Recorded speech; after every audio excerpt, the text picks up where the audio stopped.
마태복음 2장 1절에서 12절.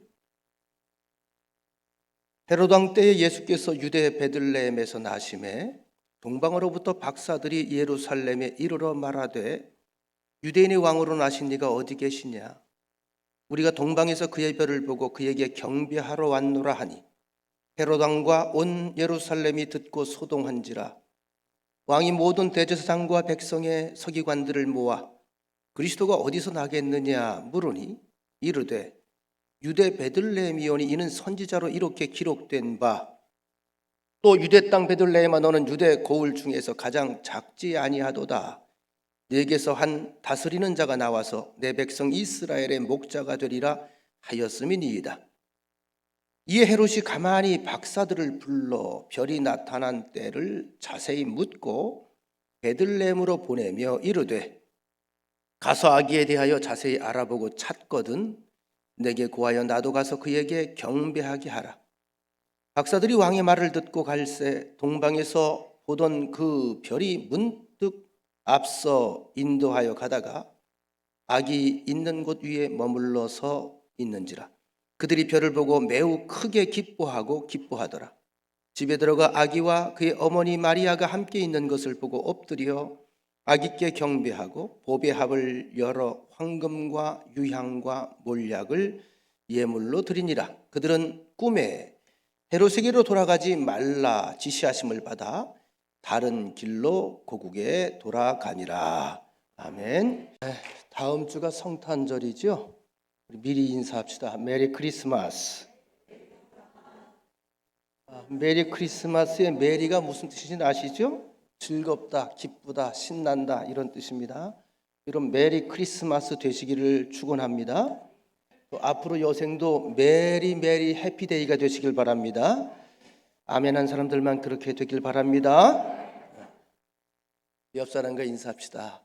기대하며 삽시다. 희망을 버리지 맙시다. 이 동시대를 살아가는 우리 특별히 대한민국의 젊은이들에게 굉장히 그 좌절감을 안겨주는 극단적인 언어가 있어. 요즘에 언어들이 굉장히 세죠. 극단적인 언어. 영끌이라고 하는 단어입니다. 영끌. 들어보셨나요? 영끌. 형들이 보니까 처음 듣는 소리 같은데. 영끌. 영혼까지 끌어모아야 된다. 이런 뜻이에요. 그래서 요즘 젊은 사람들이 결혼을 자꾸 늦추지요. 그리고 결혼해도 아이를 낳기를 꺼려합니다. 왜냐하면 이제 경제적으로 자꾸 어려워지니까 내 한평생 한 번 살아가는 인생인데 그렇게 무언가를 위해서 치이면서 살고 싶지 않다는 거예요. 그러니까 결혼도 안 하려고 그래요. 그리고 결혼해서 애도 안 낳으려고 그런단 말이에요. 굉장히 우리나라가 지금 심각합니다. 굉장히 심각합니다. 앞으로 한 20년 뒤만 돼도 이 나라 인구의 절반이 없어지게 생길 그 정도의 굉장히 위기의식을 가지고 있는데, 그러니까 젊은이들이 늘 하는 이야기가 영혼을 끌어모아도 안 된다. 집 한 채 마련하기 어렵다. 뭐 이런 얘기들 하지요. 그러니까 이제 말하자면 그게 극단적인 또 태도로 바뀌어요. 그래도 희망을 가져보자 하는 우리와 이왕 이렇게 된 것 내 인생 나 혼자 즐기다 말자. 이렇게 사는 사람들도 많이 있거든요.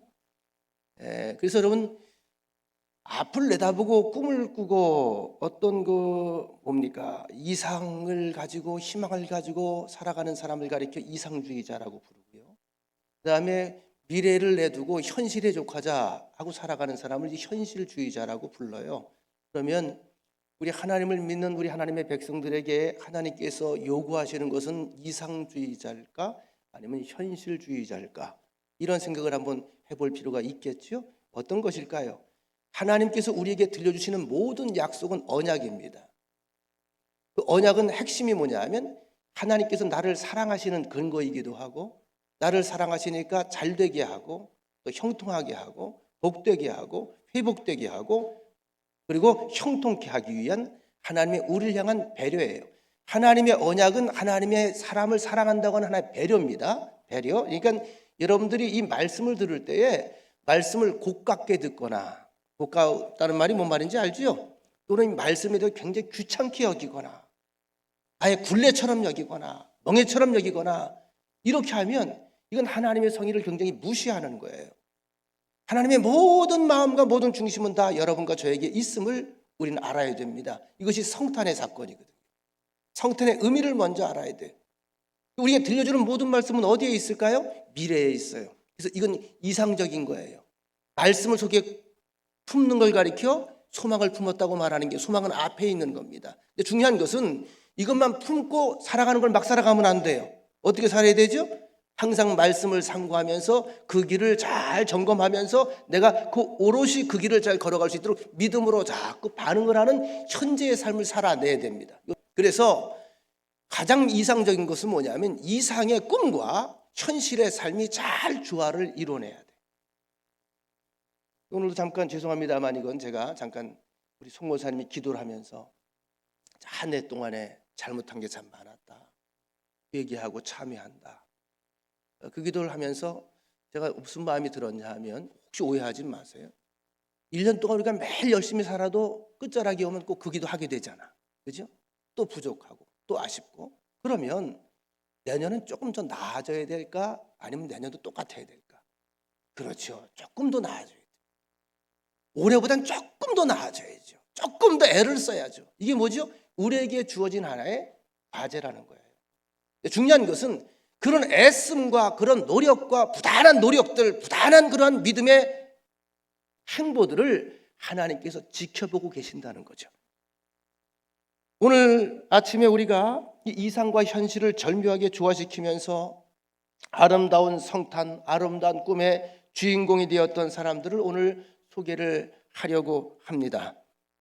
이 아기 예수님의 탄생, 지난주부터 쭉 우리가 대강절 설교를 들어봤습니다만 하늘의 천사들이 제일 먼저 이 사실을 알렸고, 당시의 최고 지성인이었던 동방의 박사들, 그리고 아주 보통 사람들이었던 베들레헴의 목자들이 동시에 이 소식을 접합니다. 그리고 축하를 드렸습니다.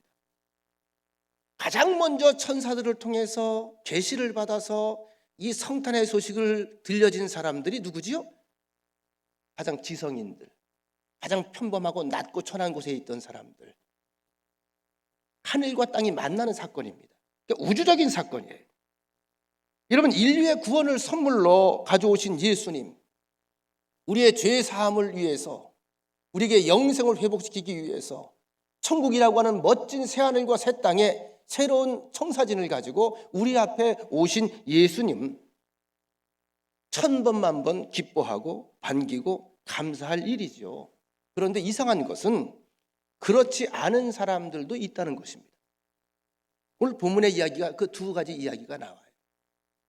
바로 동방의 박사들, 아주 기뻐하고 펄펄이 뛰면서 아주 극찬을 하며 기뻐하고 감동 속에 있던 사람들, 이렇게 반응했던 사람들이 있는가 하면, 오히려 예수님이 오신다는 이야기를 박사들로부터 전해 듣고 바짝 긴장을 하고 눈에 핏줄이 서고, 그렇죠? 그리고 무언가 이 다음에 내가 어떤 스테이지로 가야 되지? 그렇다면 이걸 어떻게 내가 제거를 해야 되지? 아기 예수가 오신다는 얘기를 듣자마자 죽일 생각을 먼저 하는 거예요. 이게 바로 헤롯이라고 하는 사람입니다. 자, 같은 좋은 날인데 그 아무리 좋은 날이라 할지라도 좋은 날이 안 되는 사람들이 있다는 거죠. 먼저 헤롯의 성탄절을 보십시다. 주전 37년에 왕위에 올랐습니다. 왕입니다, 왕.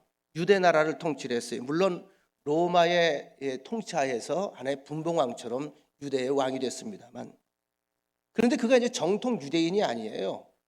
정통 유대인 지파 사람이 아닙니다. 그 출신이 에돔 족속의 후예입니다. 그래서 정통 유대인들이 그가 왕으로 로마 황제가 임명을 했지만 인정을 하질 않아요. 말하자면 바지 사장인 거죠. 그러니까 지지를 받지 못해요. 본인이 이걸 알아요. 왕은 왕인데 유대인들의 지지를 받지 못해요. 환영을 받지 못해요. 자기를 좋아하지 않아요. 그러니까 어떻게 항상 스트레스에 컴플렉스를 가지고 있는 거예요. 그런데 이 사람은 또 왕이기 때문에 또 권력은 행사했어요. 욕심이 아주 대단한 사람입니다. 부인이 10명이야. 10명인데 그것도 순차적으로 그냥 이렇게 순리적으로 한 게 아니고요. 원하면 뺏는 거예요. 동생의 아내를 빼앗았습니다. 그러기 위해서 동생을 죽여요. 이런 사람 만나면 가족이 큰일 납니다. 또 자신의 왕권을 위협한다고 해서 후에는 자기의 첫 번째 아내인 도리스와의 사이에서 난 아들까지 죽입니다. 자기에게 위협이 된다, 자기의 자리에 조금이라도 방해 요소가 된다 그러면 가족이고 아들이고 부인까지도 없는 사람, 그만큼 이 사람은 불안정한 삶을 살 수밖에 없던 사람입니다. 그런 이 사람에게 유대인의 왕이 나셨다. 어떻게 좋게 들렸을까요? 바짝 긴장했을까요? 바짝 긴장하는 거죠. 큰 충격인 거죠. 그래서 왕이 나셨다고 하는 말을 듣는 순간부터 마음속으로 무언가 아주 큰 음모를 꾸며내기 시작을 합니다. 오늘 7절에 보면 이 헤롯이 가만히 박사들을 불러 별이 나타난 때를 자세히 물었다. 헤롯이 가만히 박사들을 불러 8절 베들레헴으로 보내며 이르되 가서 아기에 대하여 자세히 알아보고 만일 발견하거든 나한테 알려줘서 나도 가서 그에게 경배하게 하라. 여기까지 보면 괜찮은 말 같아요. 근데 후에 벌어지는 일들을 우리가 알고 있죠? 가만히 불렀어요. 어디 계신지 발견이 되면 나도 경배하고 싶으니까 와서 어디에 있다고 알려달라. 자, 먼저 이 가만히 박사들을 불러 자세히 물었다. 자세히 물었다. 자신의 흉계가 분명히 있는데 드러내지 않고 마치 진리를 탐구하려고 하는 구도자처럼 위장한, 여러분 교활한 사람의 특징 가운데 하나가 바로 위장입니다. 위장을 잘해요. 여러분 혹시 우리가 좋은 일을 숨길 필요가 있나요? 없죠. 그런데 여러분 나쁜 일은 숨겨요, 안 숨겨요? 숨겨요. 그게 옳지 못한 일이면 더 숨깁니다. 그게 나쁜 일, 옳지 못한 일일수록 혹시 남이 알까봐 무서워서 쉬하죠. 제가 찾아봤어요. 왜 이런 일을 꾸밀 때마다 그러죠. 여러분 해보셨죠? 그러죠. 왜 그랬냐? 그러니까 어떤 어원에 재미있는 이야기가 나오더라고요. 죄송합니다. 사람이 소변을 볼 때 소리가 난다는 거야. 근데 쉬는 은밀한 곳에서 봐야 된다는 거야. 그래서 했대. 믿거나 말거나. 여러분 혹시 다른 사람들에게 귀에다 대고 또는 은밀한 장소에서 조용한 곳에서 너만 알고 있어. 너한테만 얘기하는 거요. 이렇게 말한 적이 있으신가요? 다 한두 번씩 있죠. 야, 비밀이야. 어릴 때부터 비밀이야. 너하고 나만 아는 거야. 너만 알고 있어. 남한테만 알려주는 거야. 얘기 뭐죠? 이것은 우리가 비밀로 공유하자는 거예요. 이건 은밀히 이루어져야 돼요. 근데 우린 그 다음에 또 경험들이 있죠. 그렇게 얘기한 것이 그대로 있나요? 어느 날 돌아서 다시 내 귀에 들어오나요? 그죠? 돌아서 내 귀에 돌아와. 자, 그러면 이제 이렇게 사는 것 자체가 피곤하는 거잖아요. 그러면 어떻게 하는 게 가장 바람직한 거냐? 할 일을 알 만들면 돼. 그죠? 좋은 일, 숨길 거 없어요. 좋은 말, 숨길 거 없어요. 남이 들을까 봐 겁나고 남이 볼까 봐 겁나고 남이 알까 봐 걱정되는 일, 말 피하고 안 하면 돼요. 그러면 당당한 인생 살아가는 겁니다. 박사들은 아기 예수를 만난 뒤에 꿈속에서 천사가 그들에게 현몽에서 말씀을 전해주지요. 왕에게 돌아가지 마라. 다른 길로 가라. 아마 그들이 혹시 왕에게로 갔다면 두 가지 사건이 벌어져요. 하나는 아기 예수가 위험해졌고요. 또 한 가지는 이 박사들은 죽었을까 살았을까? 100% 죽죠. 100% 죽어요. 왜냐하면 이런 소스가 나오면 안 되기 때문에 100% 죽습니다. 그래서 천사들이 그들에게 다른 길로 안내를 합니다. 자, 이 사실을 뒤늦게 깨달은 뒤에 헤롯이 보십시다. 16절. 이에 헤롯이 박사들에게 속은 줄 알고 심히 노하여 사람을 보내어 베들레헴과 그 모든 지경 안에 있는 산의 아이를 박사들에게 자세히 알아본 그때를 기준하여 2살부터 그 아래로 다 죽이니, 이 성탄의 사건이 유아 살해령으로 내려진 거예요. 여러분 얼마나 황당했겠어요. 아기가 나와서, 그 기다리던 아이가 나와서 다들 집집마다 그저 반갑고 기쁘고 즐겁게 환호하는 그때에 유아 살해령이 내려진 거예요. 그래서 기쁘고 즐거운 성탄절이 2살 아래 영아들을 다 죽여서 집집마다 통곡을 하는 통곡의 날이 되고 비탄의 날이 되었다라. 여러분, 성탄절을 맞는 바람직한 태도는 경건한 마음으로, 경배하는 마음으로, 그리고 참으로 감사하는 마음으로 맞이하는 것입니다. 우리가 오늘 본문을 통해서 그러면 박사들이 맞은 성탄절은 어떠했을까? 먼저 2절을 보십시다. 아무나 이 성탄절을 의미 있게 맞는 게 아닙니다. 2절, 유대인의 왕으로 나신 이가 어디 있느냐? 우리가 동방에서 그의 별을 보고 그에게 경배하러 왔노라 하니. 9절에 보면 박사들이 왕의 말을 듣고 갈새 동방에서 보던 그 별이 문득 앞서 인도하여 가다가 아기 있는 곳 위에 머물러서 있는지라. 이 사람들이 떠나온 곳에서부터 이곳까지는 많은 학자들의 이야기에 의하면 최소한 한 달 정도가 걸렸을 거라 이야기를 합니다. 이 행보 자체가 목숨을 건 모험입니다. 떠날 때부터 별을 바라보고 별을 따라서 예루살렘까지 옵니다. 그리고 그 별이 머물러 있는 곳을 찾아가서 그곳에 계신 아기 예수님을 경배했습니다. 성서학자들은 그 별을 가리켜서 하나님이 예비하신 특별한 계시의 별이었다, 이렇게 해석을 합니다. 여러분, 하나님의 별을 통해서, 하나님께서 별을 통해서 아기 예수의 탄생 사실을 천문학자들에게, 별을 연구하는 천문학자들에게 계시를 하신 건데, 중요한 것은 그 당시에 별을 연구하던 천문학자가 한두 명이었겠어요, 전 세계에서. 그런데 이 사람들은 알아봤어요. 좀 더 깊이 생각해 볼 필요가 있습니다. 어떻게 알아봤을까요? 이날을 기도하며 기다리던 사람.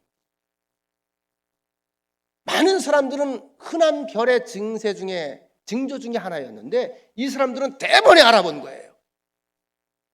드디어 그날이 왔나 보다. 그분이 오시는가 보다. 여러분, 같은 과학자라도 하나님을 믿는 과학자들은 세상의 과학의 세계를 그 깊이 들어갈 때마다 오묘한 하나님의 섭리 앞에서 감탄과 경탄을 금치 못합니다. 그리고 하나님이 참 오묘하게 창조하셨다. 그 신비한 섭리와 오묘한 그 이치를 세상에 자꾸 계시하고 드러내며 그 증거를 밝힙니다. 자, 이것이 우리에게 부여된 하나님의 선물이다. 그런데 무신론 과학자들은 모든 것을 자연의 이치로 보고 과학의 이치를 이렇게 해석을 하죠. 모든 게 변이되고 진화된 것이다. 마찬가지입니다. 같은 별을 연구하는 천문학자라도 아기 탄생을 알리는 계시의 별로 바라보는 사람들이 여기에 있었는가 하면 무슨 뜻인지조차 전혀 모르는 학자들도 있다는 거죠. 우리들의 이야기를 좀 해봅시다. 오늘날 교인들은, 또는 교회는 어떻습니까? 같은 하늘 아래, 같은 교회에서 같은 찬양을 하고, 그죠? 함께 기도하고 같은 말씀을 먹는데 어떤 이는 깨닫고 은혜 받고 인생의 행보가 바뀝니다. 고백이 바뀝니다. 보는 눈이 바뀝니다. 듣는 귀가 바뀝니다. 가치관이 바뀝니다. 그러니까 어떻게 미래가 바뀔 수밖에 없죠. 그런가 하면 어떤 분은 늘상 매일 자장가로만 여기는 거예요. 오늘도 좋은 얘기. 저보고 지난번에 어떤 분이 한번 그런 얘기를 하더라고요. 목사님, 오늘 설교 참 좋았습니다. 저도 참보 때 처먹었죠. 그러면 감사합니다. 그러면 되는데, 그럼 지난주 설교는 죽이었나요? 이렇게 물어봤어요. 늘 목사가 설교는 훌륭하게 할 수는 없지만 전 그렇게 기대를 해요. 정말 영적으로 절실하고 절박하고 하나님을 향한 믿음이 있는 사람들이라면 늘 우리가 말씀을 들을 때마다 그 말씀이 다 나에게 주어진 양식으로 받아들여야 돼요. 그러면 손해볼 일이 없어요. 그렇게 받아들이는 그 텃밭에서, 그 옥토에서 말씀이 역사하는 거예요. 여러분, 사람이 역사하는 게 아닙니다. 말씀이 역사합니다. 믿음이 역사합니다. 그것이 일을 벌이는 것이 사람이 일을 벌이는 게 아니에요. 인간은 위를 바라보는 존재라고 말씀을 여러 번 드렸습니다. 인간은 헬라어로 안드로포스라고 하는 말에서 비롯되어 있죠. 안드로포스. 땅을 후비고 자꾸 파고 들어가는 동물들이 있죠. 두더지, 뱀, 쥐 이러는 거. 그런가 하면 하늘을 훨훨 날아다니는 학이 있습니다. 근데 여러분, 쥐의 수명이 평균 수명이 2년이래. 2년. 쥐가 2년 지나면 거의 죽는다는 거죠. 학이 몇 년인 줄 아세요? 평균 수명이 80년이래. 80년. 우리 인간이 더 살잖아. 근데 더 사는 사람들 여러분 잘 보세요. 오해하지 마세요. 자꾸 하나님 바라보세요. 하나님 보세요. 그래야 길이 열리는 거예요. 담도 허물어지는 거예요. 홍해가 갈라지는 거예요. 그건 하늘에 있어요. 땅에 있는 게 아니에요. 여러분, 위를 바라보라는 게 어디죠? 영원한 세계, 위에 계신 하나님을 의미하는 거죠. 누가 믿음 좋은 성도입니까? 누가 위대한 크리스찬입니까? 땅만 바라보지 말고 눈을 들어서 위를 바라보는 사람. 지난번에 우리 동문 총회가 있었어요. 광주교회에서. 다들 이제 걱정들이 두 부리로 나눠져요. 코로나를 2년 반 지나면서 교회가 다 어려워졌다. 거기다 경제 위기까지 왔다. 특별히 그 시대에 교회를 새로 지어서 빚을 가지고 교회를 건축한 교회들은 이 금리가 장난이 아니라는 거예요. 감당을 못하겠대요. 교인들은 줄었죠. 헌금은 또 많이 안 나오지요. 요즘 사람들은 헌신 잘 안 하잖아요. 나 살고 나 먹고 살기 바쁜데, 그러니까 다들 말 없는 수심 속에, 근심 속에 있어요. 그래서 한숨을 쉬는 분들이 있는가 하면 또 한 분은 이렇게 말하는 분들도 있습니다. 이 나라가 기독교가 어렵지 않은 때가 과연 있었던가? 100년 전으로 돌아가 봅시다. 이 나라가 부흥한 게요, 사실 10년, 20년 상관입니다. 그전엔 더 힘들었어요. 초창기에 선교사들에게 들어와서 얼마나 많이 죽었어요. 지금 그때보다 힘듭니까? 그 얘기를 하는 거예요, 저는. 그때부터 힘들어요? 지금 예수 믿는다고 누가 죽입니까? 옥에 가둡니까? 누가 팹니까? 누가 고문합니까? 그때 따지면 지금은 천국이에요. 그리고 여러분 생각해 보세요. 경제 위기라고 지금 그러죠. 여러분 다들 주머니 경제가 좀 어렵죠? 성도님 어렵죠? 대답을 안 하는 거 보니까 벌써 눈치가 빨라가지고 이제는 아주. 그럼 생각해 보세요. 경제가 어렵지 않은 때가 이 나라가 있었어요, 없었어요? 소수의 사람만이죠. 소수의 사람. 한탕으로 뭔가 번 사람들. 서민들은 늘 어려워요. 늘 어려웠어요. 우린 눈을 또 바꿔야 돼요. 마음도 바꿔야 돼요. 어렵지 않을 때는 한 번도 없었어요. 그래서 고백하는 겁니다. 우린 더 고백할 수 있습니다. 하나님의 은혜로 지금까지 왔다. 그리고 앞으로도 하나님의 은혜 가운데 우린 살 수 있다. 그래서 저는 우리 교회에 대해서 물어보길래, 누가 총회에서 물어보길래 그 교회는 좀 어떠냐. 그래서 저는 딱 한마디 했죠. 내년엔 더 좋아질 거다. 후년엔 더 좋아질 거다. 여러분, 교회가 좋아진다는 게 뭐죠? 교인들의 마음이 훈훈해진다는 겁니다. 교인들이 훈훈해지면 어떤 일이 벌어질까요? 하나님의 말씀대로 잘 따라가요. 그 걸음이 신나요. 발걸음이 가벼워져요. 믿음의 행보가 가벼워지면 반드시 하나님이 역사하십니다. 이것이 하나님의 약속이에요. 그러니까 우리의 관심과 초점은 거기에 있어야 된다는 거죠. 천지에 자꾸 얼어붙은 거 자꾸 쳐다보지 말고, 그렇지 않은 때가 한 번도 없었다니까요. 그래서 우리는 다시 뭐예요? Now all is well. 주께서 나와 함께 하시기 때문에 앞으로도 계속 좋아질 것을 믿습니다. 자, 오늘 10절에 보십시다. 그들이 별을 보고 매우 크게 기뻐하고 또 기뻐하더라. 11절, 집에 들어가 아기와 그의 어머니 마리아가 함께 있는 것을 보고 엎드려 아기께 경배하고 보배합을 열어 황금과 유향과 몰약을 예물로 드리니라. 이것이 성탄절을 맞이하는 사람들의 정상적인 반응이고 정상적인 태도입니다. 예수님을 기뻐한 사람들, 예수 그 이름만 들어도 어깨춤이 나오고, 그죠? 신바람 나는 사람들, 이게 크리스찬의 바른 자세예요. 여러분, 오늘부터 다음 주까지 계속 집에서 정말로 죄송합니다, 넉나간 사람처럼 웃으면서 살아야 돼. 헐? 헐? 이게 웃어야 돼. 왜? 성탄절을 맞이하는 자세야, 이게. 그 좋은 날 주님이 오시는데, 여러분 생각해보세요. 주님이 오시는데, 정말로 오시는데, 오는데 이렇게 있다가 얘야 나왔다. 그런데 왔냐? 그 집 들어가겠어, 안 들어가겠어? 에? 에이, 괜히 왔나 보다, 미안해. 그러면 가지. 오늘 본문의 천문학자들은 당시 최고의 지성을 대표하던 세계적인 박사들인데 예수님의 탄생을 기뻐하고 또 기뻐했습니다. 다시 말씀드립니다만 예수님이 좋고 기뻐야 돼요. 그 예수님을 찬양하고 그 예수님을 경배하고 그 예수님께 예배드리는 일이 기쁘고 또 기뻐야 됩니다. 제가 가끔 여러분 웃으라고 들려드리는 얘기 있잖아요. 사람이 무엇에 빠져 있느냐에 따라 달라진단 말이에요. 예배 시간에 졸고 앉아 있다가 바둑 두는 꿈을 꿔요. 바둑 꿈을 이 모든 게 미치면 그렇게 돼. 그러다가 앞에서 설교하는 설교자가 믿습니까? 그랬더니 아다리! 그랬다는 거예요. 자기도 모르게 나오는 거예요. 이게. 어떤 사람은 장기에 미쳤어요. 그 양반도 그 장기 뜨는 꿈을 꾸다가 탁 치면서 여러분 믿습니까? 그랬더니 멍분이야! 그랬다는 거 아니야. 하고 싶어 나오는 게 아니야. 속에 있는 게 나와. 이런 박사들의 경우에 이 아기 예수께 경배하기 위해서 멀고 먼 길을 찾아오면서 빈손으로 오지 않았습니다. 황금과 유향과 모략을 예물로 드렸는데 고대 세계에서는 높은 자나 왕을 방문할 때, 윗사람을 방문할 때는 반드시 예물이 필수 조건이에요. 출애굽기 23장 15절에 보면 빈손으로 내게 보이지 말라. 빈손으로 내게 보이지 말라. 출애굽기 34장 20절에 보면 빈손으로 내 얼굴을 보지 말지니라.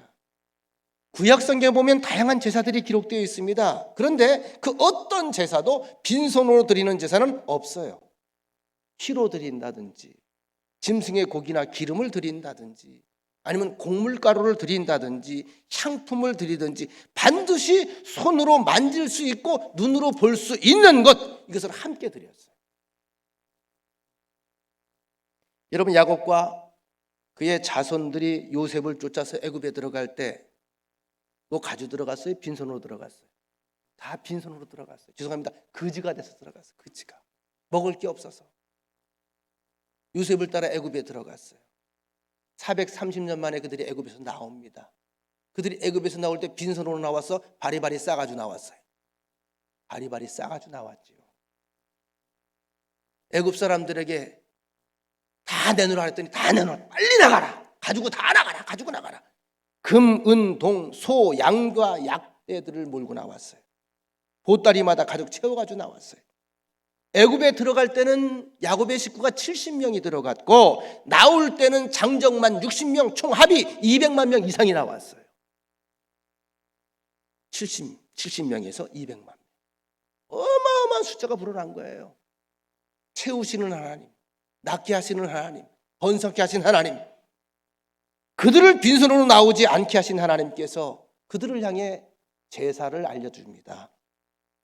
나를 만나러 올 때 너희들 빈손으로 오지 말라. 왜 그런 이야기를 하셨을까? 그런 말씀을 하셨을까? 하나님이 없어서였을까요? 아니에요.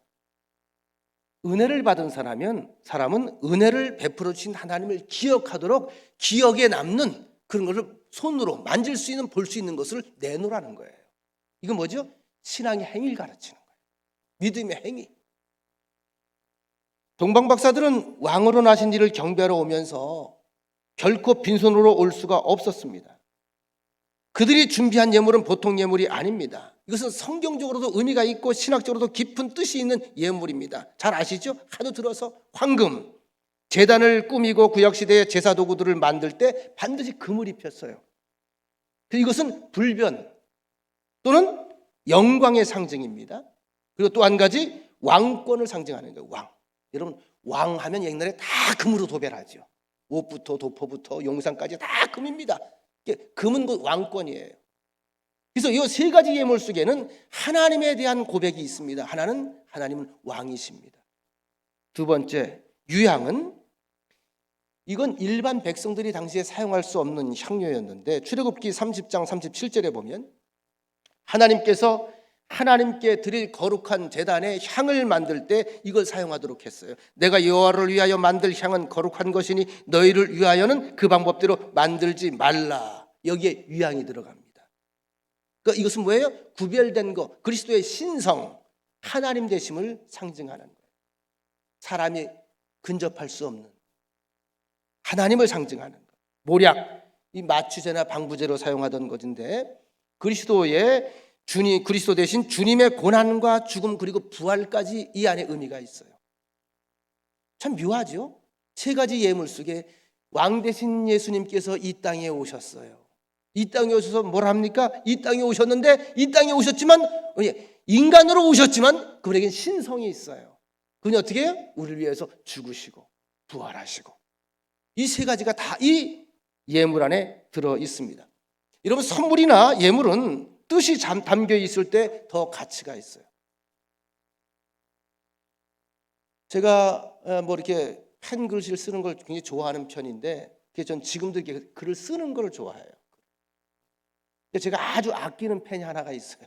아끼는 펜이 몽블랑 건데 예전에 목회할 때 어느 교인 한 분 권사님이 저 소련에 러시아에 여행을 갔다가 내가 이제 펜글씨 쓰는 걸 좋아하고 펜을 좋아하니까 그걸 거기서부터 사가지고 오셨어요. 그걸 내가 아무도 안 줘요. 싸지도 않아요. 얼마 줬냐고 물어보니까 35만 원 줬다고 그래. 펜이 하나가 35만 원짜리. 궁금한 사람은 내 방에 한번 보여줄게. 근데 그게 왜 이제 의미가 있냐면 저 러시아가 춥잖아요. 영하 20도 30도가 되면 웬만한 펜들은 다 잉크가 얼어서 나오질 않는데 기아는 나와. 기아는. 그래서 야 굉장히 귀한 선물이다. 잘 쓰지도 못해 내가 그거. 가장 중요할 때 뻑일 때 가지고 다녀. 근데 웃기는 게요. 그걸 뻑이려고 꽂아놨는데 아무도 그게 그건 줄 몰라. 내가 그래서 자랑하나 이렇게 설명을 해주는 거야. 이 얘기를 하려고 그래요. 같은 선물이라도 그냥 선물이 있고요. 의미가 부여되면 훨씬 그 선물이 값어치가 있어져요. 우리 집에 우리 그 캄보디아에서 오셨던 우리 안병건 선교사님이 저한테 선물을 하나 해준 게 있어요. 아주 오래전에 여기 있기 전에 아프리카에 가실 때 가지고 오신 게 있는데 저한테 무슨 선물을 갖다 가지고 오면 좋겠냐고 그래서 제가 조금 뭐랄까 조각으로 만든 거 있죠. 그 사람들이 그 공예품을 잘 만들어요. 여기서 사면 굉장히 비싸요. 거기서 사면 굉장히 싸요. 서민 물품이니까. 그게 조그만 거 아무거나도 좋으니까 흑인 여자와 남자가 같이 손을 잡고 있다든지 그런 형상이 있으면 가져오라 했더니 그걸 여기까지 들고 오셨어요. 그래서 그걸 내가 꽹고이 모시고 있어요. 왜? 그럼 비행기 타고 왔잖아. 왜 중요하다고요? 힘들어요 그거. 저도 여행해봤지만 참 힘든 일입니다. 뭐 들고 다닌다고 하는 게 장거리 하면서. 근데 그걸 내 생각을 하면서 사가지고 내 생각을 하면 여기까지 온 거 아니에요. 그건 특별한 의미가 저에게 있는 거죠. 값어치로 따지면 뭐 한 돈 10만 원 주면 사겠죠. 그리고 10만 원이 아니야 나에게는요. 그걸 볼 때마다가 저는 그 안성 교사님에 대한 기도가 나오는 거거든요. 여러분 아무리 귀한 것도 내가 지니고 있으면 내 개인 재산이야. 근데 주님께 드리면 이게 예물이 돼. 하늘나라로 올라가는 거예요. 여러분 그 소금을 화학용어로 염화나트륨이라고 부릅니다.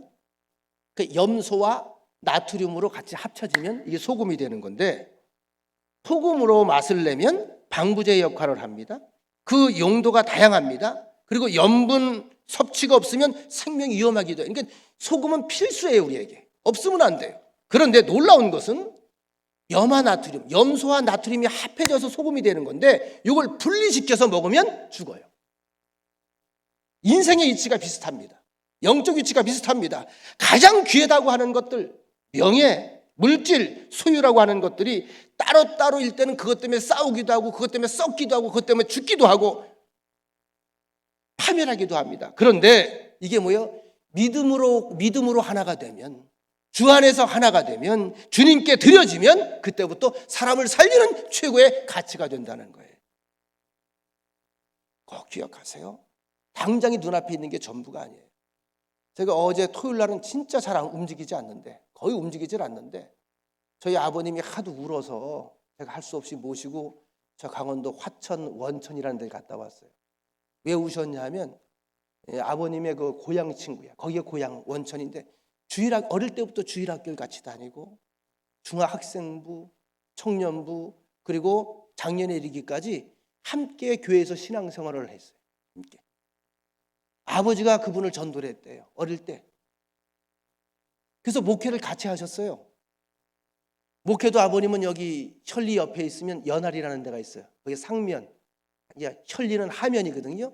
상면에서 아버님이 목회했고 그 목사님이 이 하면에서 목회를 했어요. 나란히 옆교회에서 평생을 안 떨어지고 살았어요. 두 분이 평생을. 근데 그분이 돌아가셨어요. 은퇴하셔서 이제 시흥에가 살고 계신데, 매일 이제 원로 목사 유례로 올라가시면은 뭐 이번에 보니까 광주교에서 모였더라고요. 한 3주 전에. 광주교가 그때 이제 두 내외가 오셨다는 거죠. 그때 가서 얼굴 보는 거예요. 얼굴 보고 어려운 거 없어 안부 묻고 끝나면 내려가시는데, 그날도 돌아가신 것이 그분이 굉장히 부지런한 분이고 아주 지금도 새벽 예배를 안 빠지고 그 교회 가서 봉사하고 헌신하고 전수사처럼 그렇게 원로 목사님이 하는 분인데, 아침 식사를 사모님하고 하시고 나서 늘 하던 대로 건강관리 해야 되니까 동네 한 바퀴 돌고 들어온다는 거죠. 동네 한 바퀴 돌고 들어와야 되는데 들어오다가 계단에 앉아서 그냥 돌아가신 거예요. 행인이 발견했어요. 근데 이제 그동안에도 이제 원로 목사님들이 많이 돌아가셨을 거 아니에요? 근데 아버님의 그 충격이 너무 큰 거야. 그 친구는 내 한쪽 다리 같은 사람이고 한쪽 팔 같은 사람인데 남 얘기가 아니구나. 자꾸 우는 거예요. 시흥까지 내가 갈 수가 없고 장지가 여기라 그러니까 그러면 아버님 토요일 날 내가 모시고 갈 테니 올라갑시다. 내가 토요일 날 새벽 끝나고 바로 모시고 원천까지 따라가서 또 보니까 매장을 하시는데 산 꼭대기더라고. 산 꼭대기. 걸어 산 꼭대기까지 부축하고 올라가서 거기서 잠깐 예배를 드리고 그리고 이제 내려오셨는데, 그분이 하신 이야기가 평소에 늘 그 얘기를 했어요. 아버님이랑 똑같은 고백을 하는데 주께서 부르시는 그 자리가 내가 천국 가는 자리다. 그렇게 저는 해석을 하는 거죠.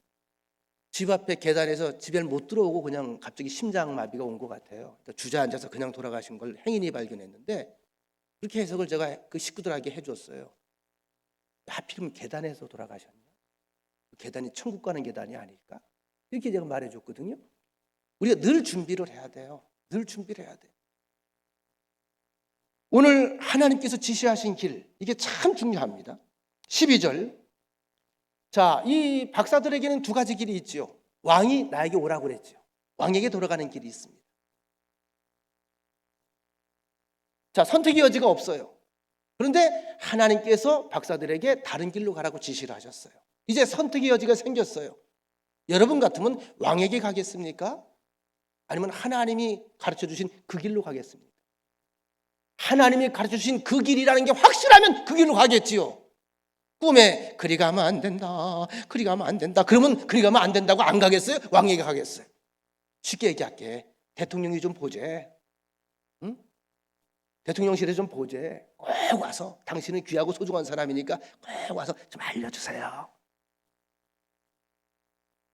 자, 대통령한테 가겠어? 비행기 타고 저 필리핀으로 가겠어? 쉬운 얘기예요, 쉬운 얘기. 그러니까 여러분, 이 박사들이 지금 하나님이 지시하신 길로 갔다고 하는 자체가 이게 쉬운 일이 아니라는 거죠. 왕명을 어기는 겁니다. 대단한 결단이 필요합니다. 또 다른 모험입니다. 12절. 그들은 꿈의 헤롯에게로 돌아가지 말라 지시하심을 받아 다른 길로 고국에 돌아가니라. 자, 아기 예수를 죽이려는 훈계를 꾸미고 있는 헤롯 왕을 만나면 그의 음모에 동조해야만 살아날 수가 있습니다. 그래서 이 박사들에게 하나님께서는 헤롯을 만나지 말라고 지시를 하셨어요. 왜일까요? 그들을 보호하기 위해서요. 꼭 기억하세요.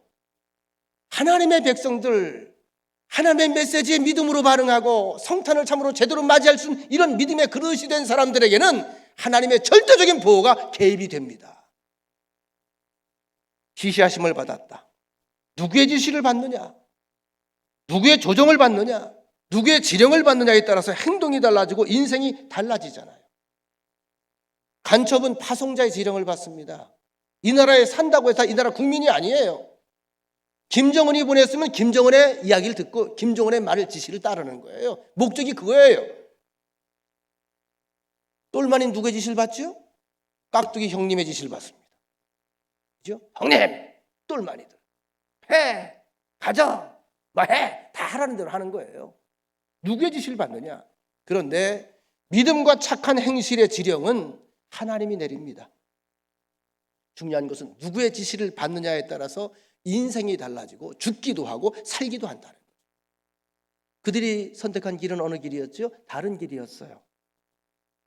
헤롯에게 가는 길과 하나님이 지시하신 길.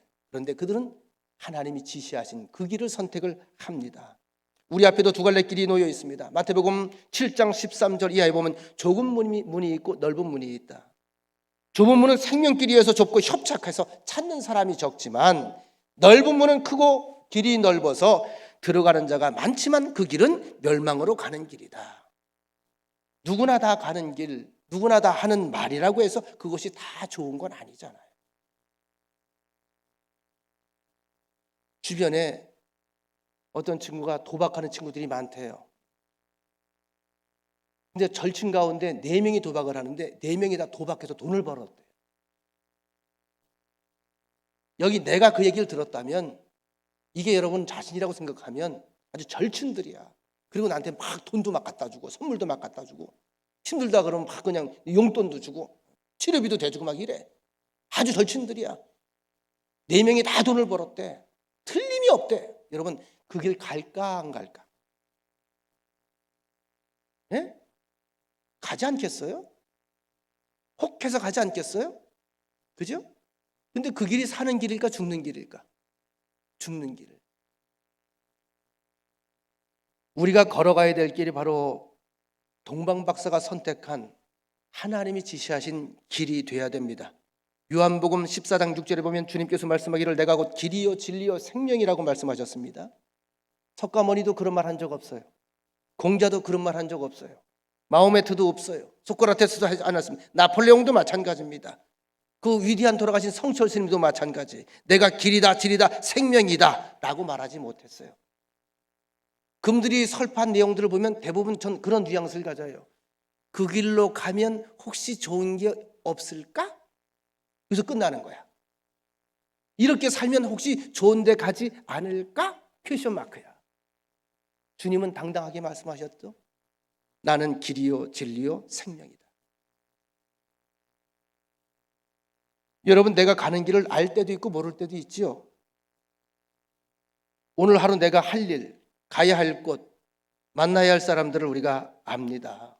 예정들이 돼 있으니까. 그런데 1시간 후에 어떤 일이 벌어질 것인가를 아는 사람은 아무도 없지요. 제가 조금 전에 제 아버님 친구 목사님 얘기를 잠깐 해드렸어요. 식구들이 다 멘붕에 빠졌어요. 물론 다 교인들이죠. 그 가운데 아들도 목사도 있습니다. 너무 이제 마음의 준비가 안 돼 있던 늘 일상의 삶 속에 갑자기 벌어진 일이니까. 이것이 우리 인생사입니다. 그래서 야고보 사도는 4장 13절 14절에서 말씀하기를 들으라. 너희 중에 말하기를 오늘이나 내일이나 우리가 어떤 도시에 가서 거기서 1년을 머물며 장사하여 이익을 보리라 하는 자들아, 내일 일을 너희가 알지 못하는도다. 너희 생명이 무엇이뇨? 너희는 잠깐 보이다가 없어지는 안개 같은 것이다.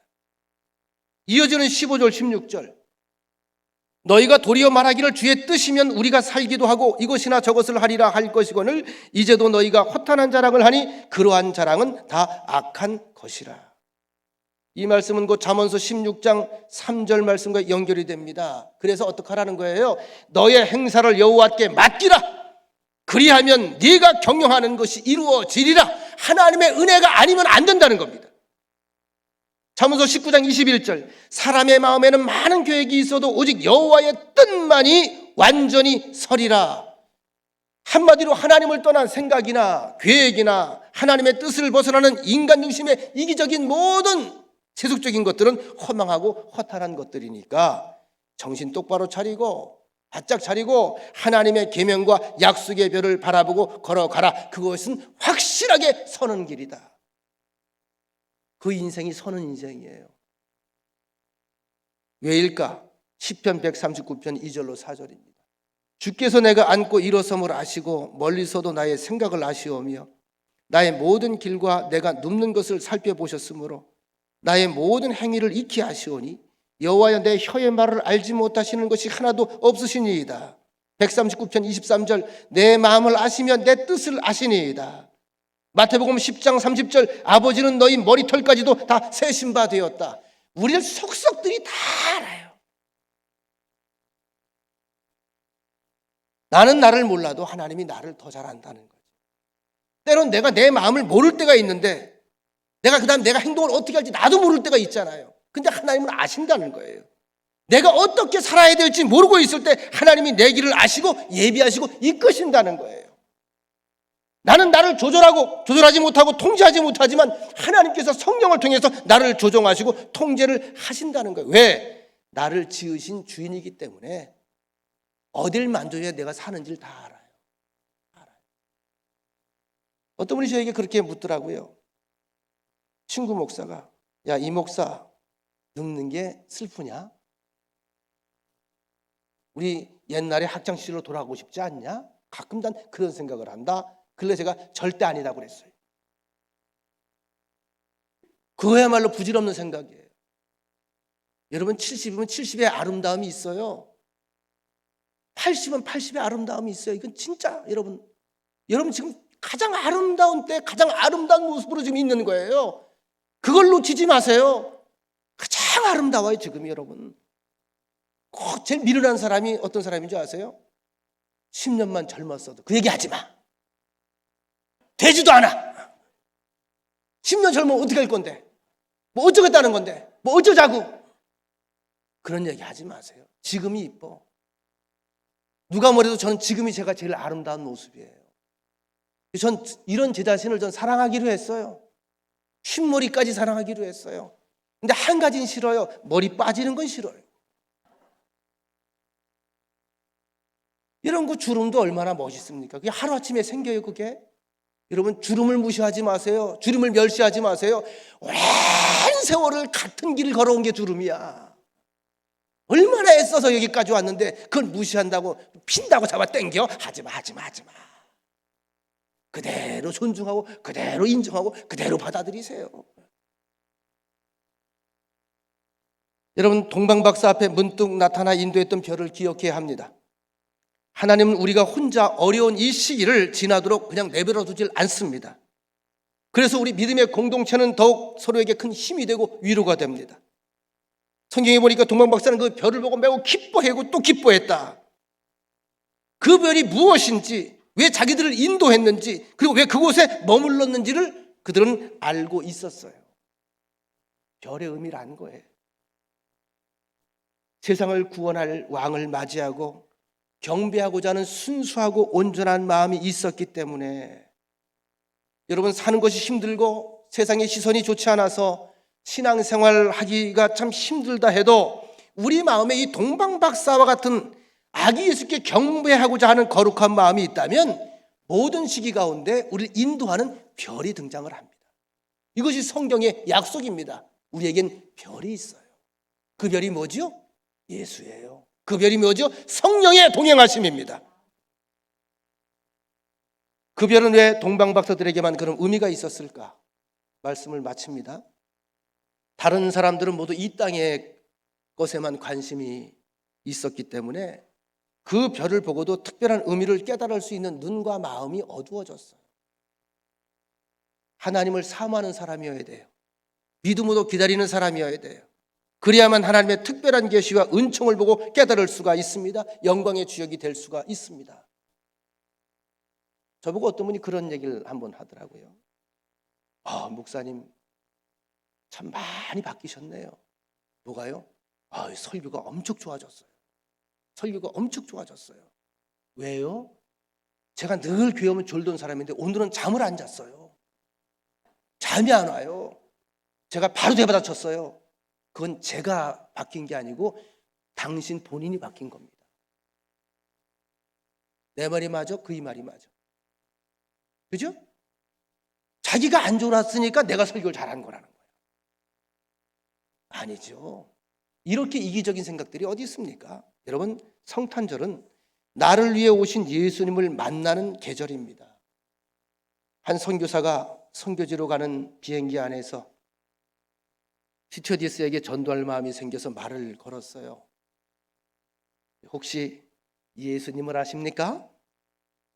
그랬더니 스튜어디스가 바로 손님, 고객님 잠깐만 기다려주세요. 그러더니 승무원석으로 갔다가 뭘 들고 오더니 아무리 뒤져도 여기 예수님은 안 계신데요. 이 비행기는 탑승하지 않으신 것 같습니다. 의미심장한 얘기예요. 여러분의 인생의 비행기 속에는 예수님이 탑승하고 계시나요? 예수님이 이 안에 계시나요? 나와 함께 지금 가고 계시나요? 오늘 이 자리에 함께 하신 모든 분들의 삶 속에서 온 우주를 다스리시는 만왕의 왕 되신 하나님께서 선언하신 축복의 언약이 삶의 여정 속에 날마다 벌어지고 성취되는 역사가 있게 되기를 주의 이름으로 축원합니다. 좋으신 하나님, 귀한 말씀 나눴습니다. 전 세계적으로 전쟁과 기근과 전염병과 그리고 재앙과 가장 고통의 소리가 난무하는 이 시대를 살고 있지만 주님 바라보는 저희들, 주님 모신 저희들의 이 땅에서 주어진 사명 잘 따뜻하게 감당하여서 그들에게 귀한 참 빛의 줄기들이 되며 아름다운 격려의 끈들이 될 수 있도록 주님 저희에게 더 큰 은총과 축복과 능력과 믿음 허락하여 주옵소서. 그래서 누구보다 주님을 흐뭇하게 하는 인생을 살기 원하오니 성령께서 강권하여 주시옵소서. 예수님의 이름으로 기도합니다. 아멘.